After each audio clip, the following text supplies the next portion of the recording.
Que s'est-il passé avec la civilisation perdue des Néphilim il y a 11 600 ans? Imaginez un monde où la frontière entre le ciel et la terre s'amincit jusqu'à la disparition, où des êtres célestes franchissent leur poste pour se mêler aux affaires humaines, et où la connaissance, séparée de la sainteté, devient instrument de domination et de ruine. Ce n'est pas seulement une légende pour les conteurs nocturnes, c'est un récit qui, selon certaines traditions anciennes et lectures proposées par des auteurs du passé, se déroule dans les âges qui précèdent le déluge. Quand je dis il y a 11 600 ans, souvenez-vous que cette date circule dans certaines lectures modernes et traditionnelles comme repère symbolique ou hypothétique. Elle n'est pas ici posée comme une certitude scientifique incontestable, mais comme un point de départ narratif pour écouter une mise en garde ancienne qui résonne encore aujourd'hui. Avant toute chose, revenons aux origines. Fermez les yeux un instant et imaginez la terre dans sa fraîcheur première. La terre respirait, les rivières chantaient, le ciel formait une voûte parfaite. L'humain était placé comme gardien, prêtre de la création, invité à cultiver la terre, à nommer les êtres et à dialoguer avec le Créateur. Adam et Ève ne sont pas seulement des personnages de récit, ils incarnent une vocation donnée à l'humanité, être image, représentant, intendant d'un monde fragile mais béni. Dans cet état, marcher avec Dieu signifiait intégrer la vérité et l'obéissance au cœur de toute connaissance. La chute n'a pas été un simple faux pas moral. Elle a brisé la relation qui faisait de la connaissance un chemin vers Dieu. Dès que l'homme choisit l'autonomie, la connaissance sans l'obéissance devient dangereuse. Ce principe mérite que l'on s'y arrête. Une sagesse détachée de la crainte du Seigneur perd sa boussole morale. La Genèse nous montre que la désobéissance déclenche une cascade, rivalité, fierté qui enfle, famille divisée. Bientôt, après la chute, l'histoire devient fragmentée. Des lignées s'opposent, des cœurs se durcissent, et la violence s'installe. C'est dans ce paysage déjà meurtri que la tradition des veilleurs intervient. Le terme même, Watchers, en anglais, a été transmis par des récits qui parlent d'anges envoyés pour observer et veiller sur l'humanité. Selon ces récits anciens, certains de ces êtres, éblouis par la beauté et la liberté humaine, choisirent de quitter leur poste. Sur le sommet d'une montagne, la tradition nomme parfois l'Hermon, ils prêtèrent serment, se liant dans une alliance profane pour descendre vers les filles des hommes. Ils enseignèrent des savoirs qui n'étaient pas accompagnés par la sainteté, métallurgie, enchantement, astrologie, les arts de manipuler le vivant et de plier la nature à des fins humaines sans respect du Créateur. Quand des savoirs arrivent sans foi, il y a un basculement. La métallurgie permet la fabrication d'armes lourdes. L'astronomie dévoyée devient divination. Les arts de la séduction et de l'enchantement servent la domination plutôt que le soin. De simples talents deviennent instruments d'oppression. C'est ainsi que naquirent, selon ces récits, les Néphilim, des êtres qui furent appelés géants, non seulement par leur stature, mais par l'ampleur de leur influence et de leur violence. Ils n'étaient pas seulement grands de corps, ils étaient grands d'autorité, de cruauté et d'orgueil. Les descriptions conservées par la mémoire ancienne peignent des cités fortifiées, des tours dressées comme des poings contre le ciel, des monarques qui exigeaient allégeance et sacrifièrent ce qui était sacré pour accroître leur pouvoir. Il est dit que la création gémit sous leurs mains, les rivières furent détournées, les forêts dévastées, et la terre couverte de sang qui criait. Les protections sociales s'effondrèrent. La corruption s'étendit jusque dans les chambres familiales. Là où l'ordre divin était destiné à maintenir équilibre et beauté, la transgression planta ses racines profondes. Face à cette angoisse, la voix du ciel ne resta pas muette. Nous lisons dans la Genèse, et la Genèse 6 conserve ce tremblement du cœur divin, que Dieu vit l'accroissement du mal et en fut affligé. Mais entre la plainte du Très-Haut et la décision du jugement s'ouvre une scène de miséricorde et d'avertissement. Des témoins se lèvent, des intercesseurs se tiennent entre la terre et le trône des cieux. Parmi eux se distingue une figure mystérieuse et puissante. Enoch, descendant de Jared. L'homme qui marcha avec Dieu, dans une intimité telle que sa vie devint un pont entre les sphères. Les traditions anciennes le présentent comme scribe et messager, celui qui reçut vision et révélation. Il est essentiel ici d'être clair.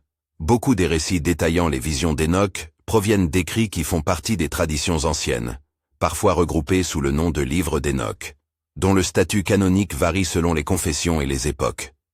Ces textes ont alimenté l'imaginaire religieux et théologique, et ils offrent une voie puissante pour comprendre comment certaines communautés anciennes interprétèrent la crise antédiluvienne.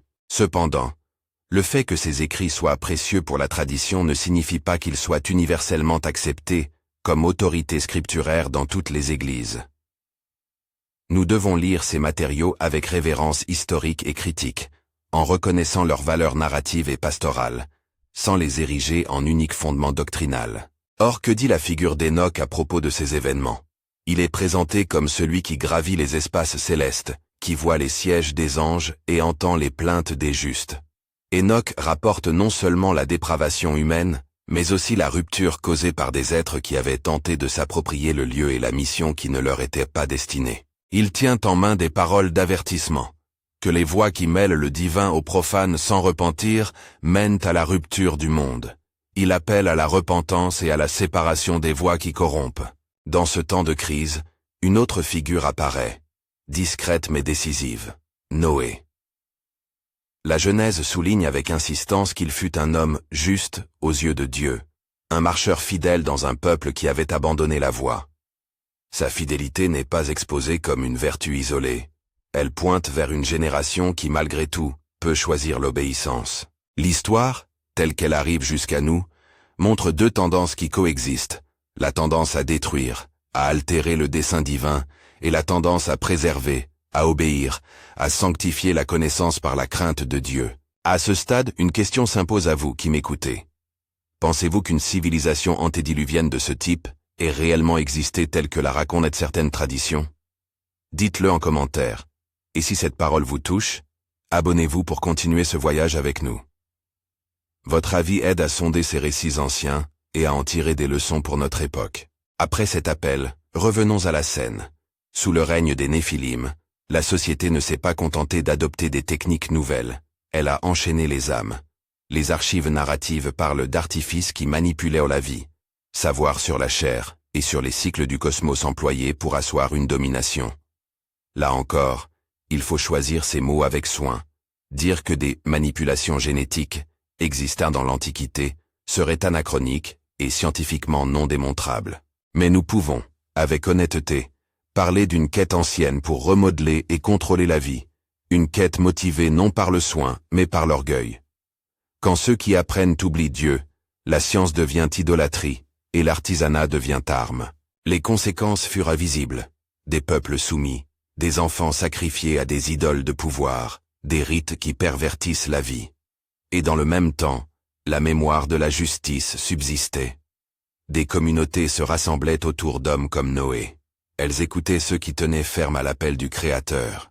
La tension entre la corruption et la fidélité grandit jusqu'à devenir insoutenable. Les cieux écoutèrent le cri de la création qui demandait réparation. C'est alors que s'élève la plainte des justes vers le Très-Haut. Le récit biblique présente Dieu non pas comme un despote capricieux, mais comme un juge qui prend en compte la douleur du monde. Il y a dans la justice divine à la fois sévérité et souci de restauration. Le plan d'action divin, tel que la tradition le rapporte, n'est pas seulement destructeur. Il vise à préserver un germe capable de redémarrer l'histoire, sous des conditions de justice et de crainte de Dieu. Enoch, en tant que scribe visionnaire, devient le messager de l'avertissement. Il porte devant la cour céleste le tableau d'une humanité qui a craché sur son mandat. Ses paroles, consignées dans des traditions anciennes, décrivent non seulement ce que les yeux terrestres voient, mais aussi ce que le cœur divin ressent. Il parle de la nécessité d'une purification, d'un changement radical pour empêcher que la création ne se perde.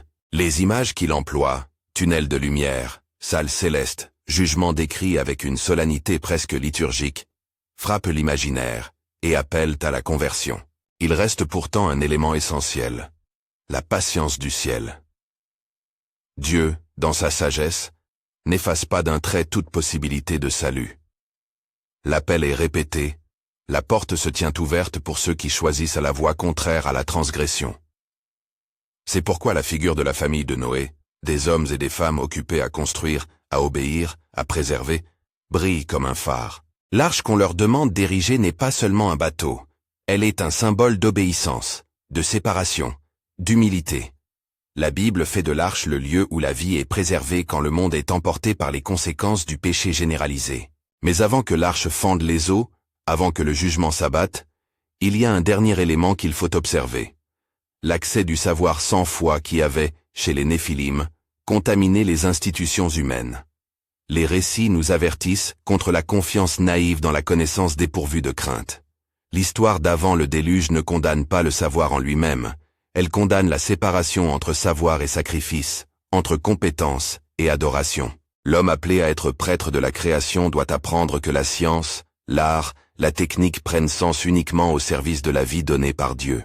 Alors que nous contemplons ces images, forteresses, tours, forges chauffant le métal des armes, l'astronomie détournée en instrument de domination, nous entrevoyons pourquoi le ciel s'attriste. Et nous comprenons aussi le motif de la grâce qui persiste. Dieu n'annihile pas sans raison. Lorsqu'il parle de jugement, c'est pour mettre fin à un processus qui détruit ce qu'il a conçu bon. En avançant dans cette narration, un lien apparaît que nous ne pouvons esquiver. L'histoire antédiluvienne, quelles que soient les nuances historiques ou textuelles que l'on choisisse d'y apporter, se présente comme un archétype. Matthieu, parlant du jour du Fils de l'homme, utilise une image qui nous concerne encore. Comme au jour de Noé, ainsi sera la venue du Fils de l'homme. Matthieu 24:37. Ce verset ne se contente pas d'évoquer un événement passé. Il sert d'avertissement prophétique. Les conditions morales et spirituelles qui ont précédé le déluge sont proposées comme une grille de lecture pour des temps de décision humaine, où la même tentation de confondre pouvoir et droit, connaissance et autonomie peut se reproduire.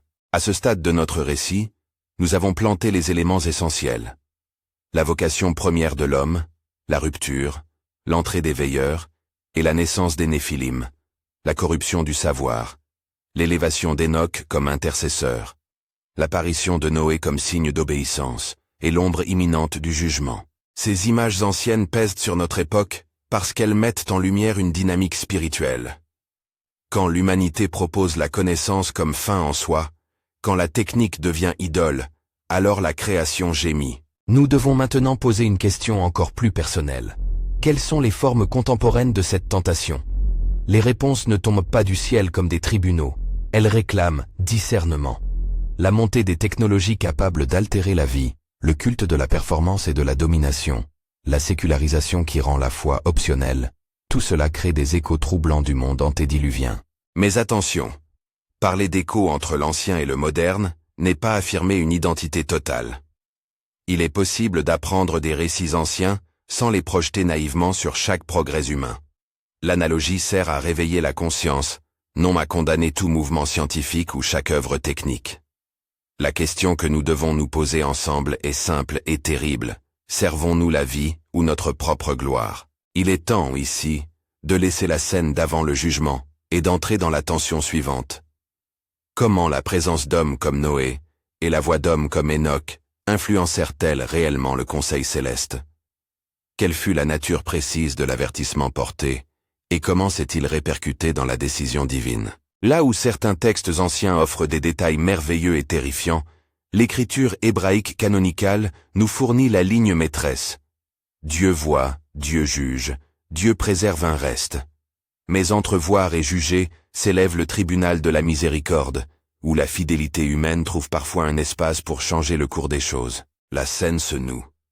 Les voix s'élèvent. Des hommes construisent une arche. Des prophètes pleurent sur des cités en ruine morale. Et le ciel pèse l'ampleur du mal. Nous sommes au seuil d'un événement qui changera la face du monde ancien. La tension est à son comble. La création retient son souffle. Le récit, tel que la tradition le conserve, nous presse d'interroger notre propre génération. Serons-nous ceux qui bâtissent l'arche, ou ceux qui élèvent des tours pour toucher le firmament à nos propres fins?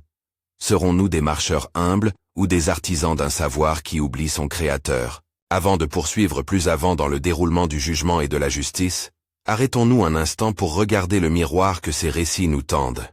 L'appel à la repentance n'est jamais une condamnation sans issue. Il est une porte qui reste ouverte. Si la vieille arche fut le lieu du salut pour un petit reste, la nouvelle arche, la personne du Christ, est offerte à quiconque veut marcher dans l'obéissance et la foi.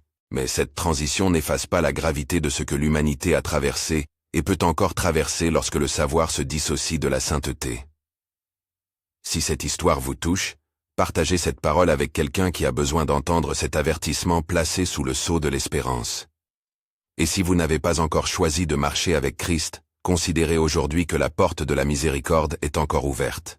La suite de ce récit va nous entraîner plus près du déluge, des motifs cachés qui ont conduit au jugement, et du rôle que chacun a à jouer quand l'histoire demande une réponse. La scène qui suit ne se joue pas en silence. Là où la parole du ciel avait été portée, par Enoch, par des petites voix de justice, par des familles qui gardèrent la crainte de Dieu, s'élève maintenant une réponse humaine. La construction d'un refuge. Noé ne s'enferme pas dans l'indifférence. Il se met au travail. Il tient à sa tâche comme quelqu'un qui refuse d'abandonner le geste du soin, dans un monde qui a délaissé sa vocation. L'arche, dans la logique du récit, est d'abord un acte d'obéissance concrète face à l'orage moral qui menace d'engloutir la création. Elle représente l'ancienne économie de salut, une séparation, une préservation, un appel à entrer dans l'alliance. Imaginez la scène. Un homme qui sculpte du bois pour bâtir une maison de salut, alors que tout autour les puissants élèvent des tours pour augmenter leur renommée. Les gestes de la charpente, les clous plantés, les planches ajustées sont autant de prières qui prennent forme. Noé n'est pas un rêveur hors du monde. Il est un ouvrier de la foi, un artisan qui écoute la voix qui dit « Prépare-toi ». Le texte nous raconte que la porte fut fermée, image terrible et solennelle. Il existe un moment où la grâce se manifeste dans un espace précis, et au-delà de ce seuil, l'élan de miséricorde ne se manifeste plus de la même manière. Quand les eaux montèrent, elles ne descendirent pas comme un accident naturel isolé. La tradition biblique décrit les forces élémentaires qui furent mobilisées. Les sources du grand abîme furent rompues, et les fenêtres du ciel s'ouvrirent. En termes humains, la nature même, en quelque sorte, exécuta le jugement prononcé par le trône. Les eaux n'étaient pas seulement une punition calorique. Elles furent, d'un point de vue symbolique, la purge d'une condition morale devenue incompatible avec la vie durable. La création, à la fois victime et plainte, exigeait réparation. Il est crucial, dans cette narration, d'entendre la gravité. Des familles entières furent emportées, des cités furent effacées, des lignées qui avaient choisi l'orgueil ne trouvèrent pas de place dans la nouvelle aube. Pourtant, le récit n'a pas pour seul but de peindre un tableau de désolation. Il rappelle aussi la fidélité souveraine de Dieu qui veille à préserver un reste, la grâce qui se manifeste par l'obéissance humble d'un homme et de sa maison. Dès lors que l'arche est établie, un nouvel acte divin se joue, la sauvegarde d'un commencement renouvelé, non par effacement pur et simple, mais par la mise à l'abri de ce qui pouvait recommencer sous une forme conforme à la justice originelle. Nous devons à présent être honnêtes sur ce que ces images signifient historiquement et théologiquement. Quand certaines lectures contemporaines situent ces événements à une époque précise, par exemple, il y a 11 600 ans selon des interprétations particulières, il s'agit d'une hypothèse qui aide certains esprits à situer le récit dans une chronologie, une grille de lecture humaine. Mais la foi nous appelle à une prudence herméneutique. La Bible n'offre pas dans ses pages canoniques une datation scientifique exhaustive. Ce qu'elle donne, c'est un événement fondateur en termes de sens, que Dieu juge la corruption et qu'il offre un chemin de salut. L'insistance sur telle ou telle année relève souvent d'efforts d'interprétation et non d'un dogme biblique partagé unanimement. Reconnaître cela ne diminue rien de la portée spirituelle du récit. Au contraire, cela nous évite de confondre la certitude historique et la vérité morale. À la fin du déluge survient un autre moment décisif. La terre réapparaît, les eaux se retirent, et une alliance nouvelle est prononcée. Dieu place un signe dans les nuées, un arc suspendu qui rappelle que le lien entre ciel et terre a été renouvelé par une promesse. Jamais plus les eaux ne briseraient la terre pour la détruire ainsi. Ce symbole, l'arc-en-ciel, devient promesse publique d'un engagement divin. Il indique que la justice divine se marie à la miséricorde et que l'histoire humaine peut dès lors reprendre, mais sous une responsabilité renouvelée. L'arc-en-ciel et la couverture de l'arche pointent vers une vérité plus profonde. La vie humaine ne peut se maintenir que lorsqu'elle reconnaît ses limites devant son Créateur. L'alliance n'est pas une carte blanche à l'autonomie, elle est un rappel exigeant que la relation à Dieu structure la relation au monde. Après le déluge, Dieu ne retire pas sa souveraineté. Il établit une nouvelle modalité de coexistence entre la liberté humaine et l'ordre moral. C'est un avertissement noble. La grâce est offerte, mais elle appelle une transformation intérieure et collective. Nous touchons là un cœur de la théologie chrétienne qui nous renvoie vers la figure prophétique de Jésus. L'Évangile fait de l'arche ancienne une figure préfigurant la personne du Christ. Tout comme l'arche fut refuge pour un petit reste, Christ est présenté comme refuge ultime pour l'humanité, le moyen par lequel est offerte la restauration. Cette analogie n'a pas pour but de réduire l'un à l'autre, mais de montrer une continuité dans le dessein de Dieu, prévenir, préserver et conduire vers une communion renouvelée. C'est pourquoi l'appel chrétien n'est pas une simple morale. Il est une invitation à entrer dans une personne qui porte la justice de Dieu et la miséricorde en lieu dit. Le danger, cependant, reste identique à travers les âges. L'histoire antédiluvienne, que nous la situions il y a 11 600 ans ou que nous la recevions comme récit de sens, nous met en garde contre un refus persistant de se soumettre à l'ordre divin. Les formes que prend ce refus aujourd'hui sont multiples.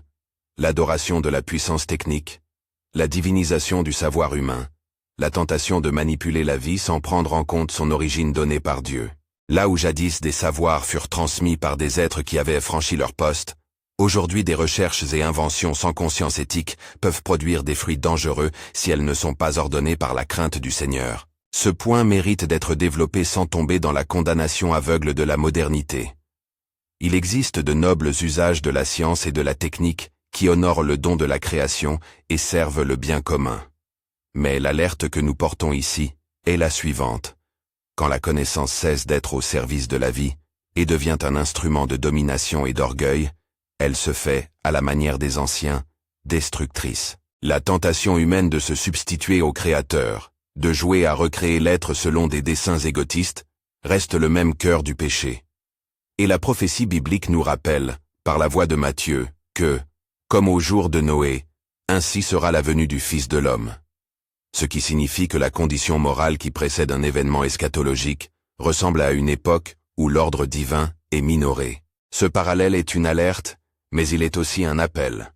Si les jours de Noé illustrent la possibilité d'une fin pour une manière de vivre, ils indiquent aussi la persistance d'une porte qui s'ouvre pour ceux qui répondent. Le message central n'est donc pas d'abord apocalypse littéral. Il est une mise en tension. Prenons garde, réparez, revenez. Le salut proposé par Dieu traverse l'histoire et appelle toujours la même réaction humaine. Retourner à la marche avec lui. Concrètement, que signifie marcher avec Dieu aujourd'hui, face aux enjeux éthiques et technologiques que nous connaissons? Cela commence par une conversion individuelle. Cesser de voir la connaissance comme simple pouvoir et apprendre à la regarder comme service. Cela continue par des choix communautaires, soutenir des institutions qui défendent la dignité de la personne, fréquenter des assemblées qui pratiquent la confession, la miséricorde et la responsabilisation. Cela exige une pédagogie de la prudence. Évaluer les innovations à la lumière des conséquences humaines, économiques, spirituelles. Enfin, cela implique une pratique de l'humilité. Reconnaître que nous sommes limités et que nos choix ont des répercussions loin de nos intentions. Par ailleurs, il est essentiel de cultiver un esprit d'intercession et de lamentation. Dans l'histoire ancienne, Enoch et d'autres voix se sont levées pour plaider au ciel. La prière n'affecte pas le calcul des éléments, mais elle transforme les cœurs et aligne la communauté sur la volonté juste de Dieu. Nous avons besoin aujourd'hui d'un peuple qui prenne au sérieux la prière en faveur des scientifiques, des leaders, des familles et des jeunes tentés par des promesses sans fondement moral. La prière, alliée à l'action réfléchie, devient un rempart contre l'abîme. Ne perdons pas non plus de vue le rôle de la proclamation prophétique, dire la vérité avec courage, annoncer le jugement possible sans se réjouir de la chute de qui que ce soit, et raconter la grâce qui tient la porte ouverte. Les prophètes bibliques n'étaient pas des snipers spirituels, ils injonctaient le peuple à changer de voie par amour pour lui. Ainsi, la prédication contemporaine doit reprendre cette fonction. Appeler à la repentance, exposer les faux sanctuaires de notre temps, l'argent, la technocratie, la renommée, et montrer la robe offerte par Christ comme la réponse à notre misère. Il est naturel ici d'anticiper une objection.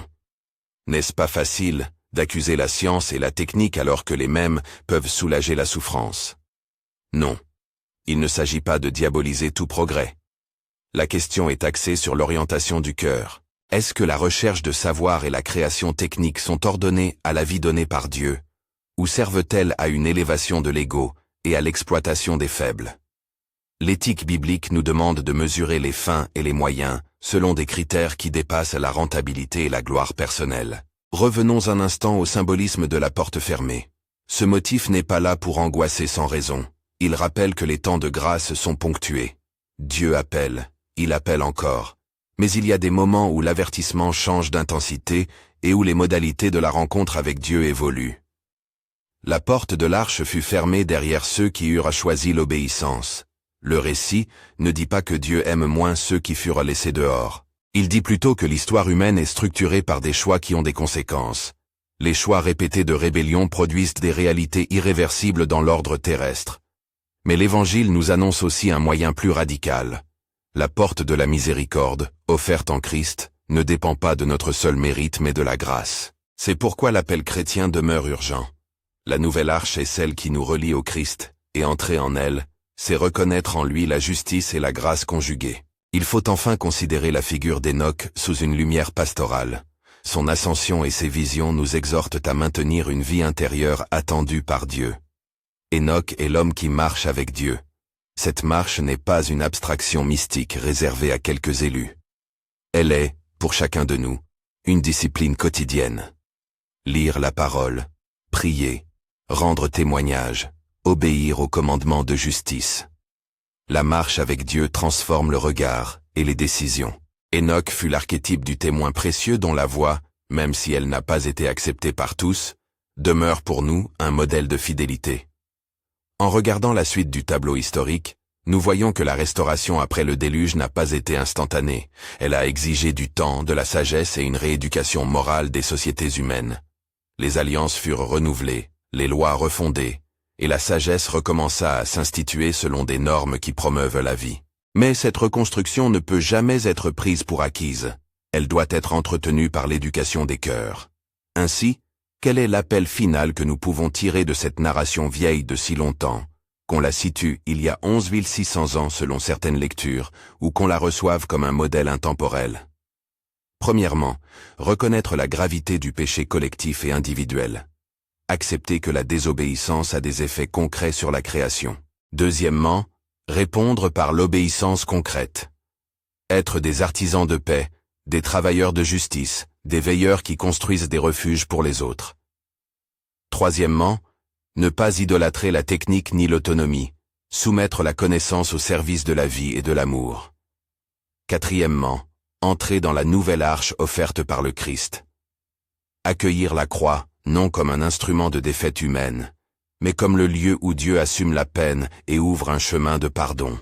Le récit antédiluvien, avec ses géants et ses horreurs, n'est donc pas un simple conte destiné à effrayer. Il est un miroir et un enseignement. Il nous exhorte à regarder nos propres constructions, nos tours de renommée personnelle, nos idoles modernes, et à choisir la voie qui sauve. En refermant ce tableau solennel, gardons à l'esprit que la miséricorde demeure ouverte. Rien dans la prédication évangélique n'annule la justice, mais rien non plus n'anéantit l'appel constant au repentir. À vous qui écoutez, le choix se présente. Serez-vous parmi ceux qui, aujourd'hui, contribuent à élever des tours d'orgueil, ou parmi ceux qui posent une planche, clouent une planche, et construisent une arche de miséricorde autour des familles, des voisins, des plus faibles? La porte de la grâce est présentée en Jésus-Christ. Si votre cœur est ébranlé par ces images, si vous ressentez le besoin d'un retour à la marche avec Dieu, sachez que la communauté chrétienne demeure prête à vous accompagner. Confession, enseignement, sacrement, relations de soutien sont autant de moyens offerts pour marcher d'un pas renouvelé. Si ce message vous a touché, partagez-le avec une personne qui a besoin d'entendre cet avertissement plein d'espérance. Et si vous n'avez pas encore engagé votre vie envers Christ, considérez aujourd'hui que la porte de la miséricorde est encore ouverte. Approchez-vous, cherchez le pardon, entrez dans la relation qui sanctifie la connaissance et restaure l'humanité. Que notre génération refuse de reproduire les erreurs anciennes, que nous soyons bâtisseurs d'un monde où la science et la technique servent la vie, où l'humilité gouverne le savoir, et où la foi en Christ demeure la véritable arche sous laquelle nous trouvons repos. Que la paix du Seigneur, qui a arraché un reste à la tempête du passé et promet une nouvelle création à venir, vous soutienne. Que notre marche commune soit marquée par l'obéissance, la compassion et le courage de témoigner. Partagez cette parole si elle vous a parlé, et si vous le souhaitez, engagez la conversation dans les commentaires. Comment votre vie peut-elle aujourd'hui se rapprocher de la marche d'Enoch et de l'obéissance de Noé? Que Dieu vous éclaire et vous garde sur ce chemin.